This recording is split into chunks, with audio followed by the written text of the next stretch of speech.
قد قال صلى الله عليه وسلم كما عند أحمد والترمذي وغيرهما: إذا أذنب المؤمن ذنبا نكتت نكتة سوداء في قلبه، فإذا تاب ونزع واستغفر صقل قلبه، وإن زادت حتى يعلوه الران الذي ذكر الله عز وجل.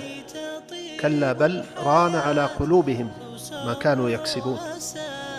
سيئة وبعدها سيئة وبعدها سيئة، وإذا بالقلب قد علاه الران عياذا بالله، فلا يعرف الخير. لربما انسلخ من الإيمان فوقع في الكفر. وكان بعض السلف يبكي ويقول: أنتم تخافون الذنوب وأنا أخاف الكفر، وأنا أخاف الكفر. الذنوب قد تجر صاحبها، وكم جرت الذنوب والسيئات أصحابها حتى وقعوا في الكفر عياذا بالله. السلامة منها أمر متعين لمن يريد نجاة نفسه.